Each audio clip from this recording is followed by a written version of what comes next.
Alors pour cette première partie du projet, nous avons souhaité faire nettoyer quelques abords du lycée par la classe pour leur faire prendre conscience que les incivilités, la pollution, eh bien, ça commençait au coin de la rue. Et à cette occasion, un matin, pendant 2 heures,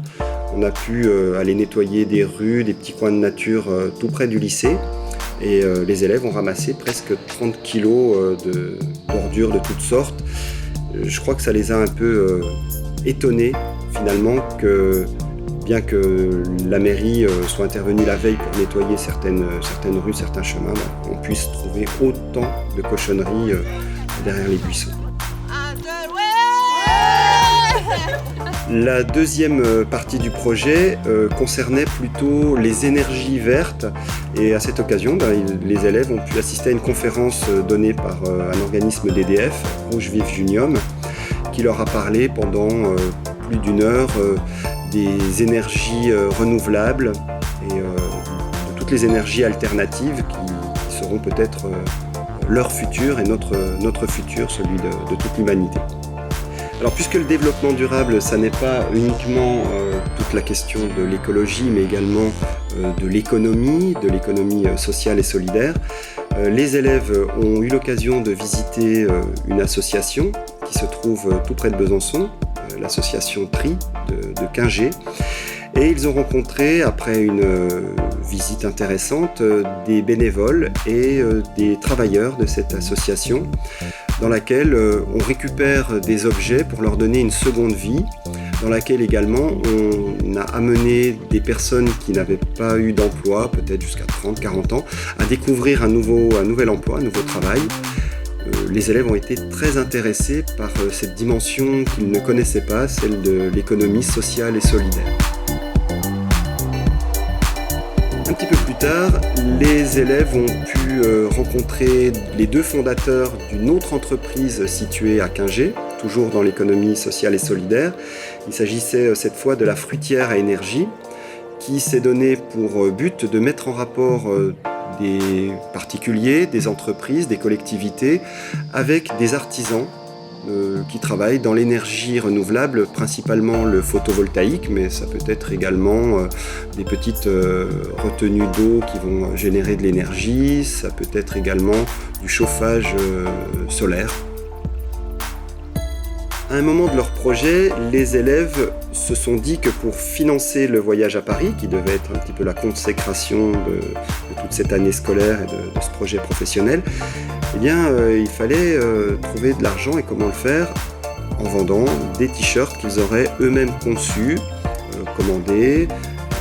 réalisés. Donc ça a été l'occasion pour une de nos élèves, Linda, de dessiner une planète bien suffocante et d'en faire le support de ces t-shirts qui ont été vendus quand même à 166 exemplaires, ce qui a permis quand même de financer une partie du voyage. Alors la cerise sur le gâteau, c'était bien sûr le voyage à Paris, et écologie oblige, nous avions décidé avec les élèves que ce voyage se ferait par le train, les 15 et 16 mai 2019. Donc nous sommes allés à Paris où nous avons rencontré une élue de la municipalité, de la ville, Madame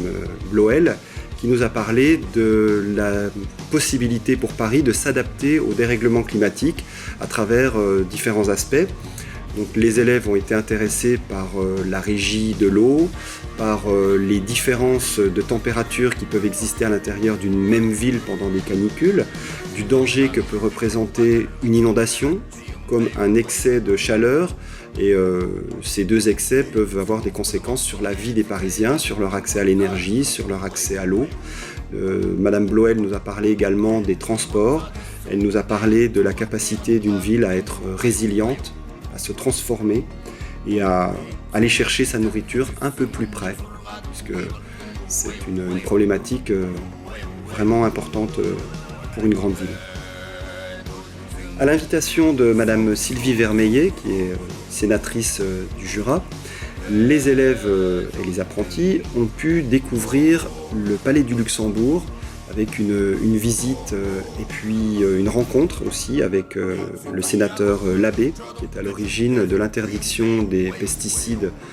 chez les particuliers comme dans les collectivités. Nous avons été reçus également par le président de la commission des finances qui nous a ouvert son bureau, nous a expliqué comment fonctionnait la commission des finances. Et puis, pour finir, nous avons pu assister à une question au gouvernement, ce qui a vraiment intéressé les élèves, qui ont pu, juste avant que la séance ne débute bien sûr, se mettre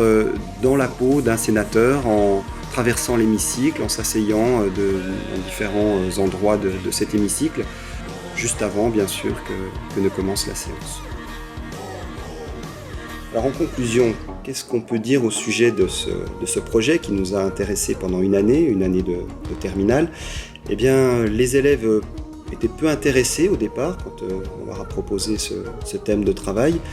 Et on peut dire qu'ils ont découvert cette vaste problématique chemin faisant. D'ailleurs, les retours qu'ils ont exprimés à différents moments montrent que toutes ces actions, ces visites, les rencontres qu'ils ont pu effectuer, leur ont ouvert les yeux sur une question quand même assez vaste, la question de l'impact de notre mode de vie sur la nature, sur l'environnement. Je crois, on peut le dire, qu'ils ont compris que toute leur vie désormais sera marquée par le changement climatique dans lequel notre humanité est entrée. Alors, pour terminer, espérons qu'ils seront maintenant des citoyens motivés et prêts à agir pour que demain ne soit pas la catastrophe que certains annoncent.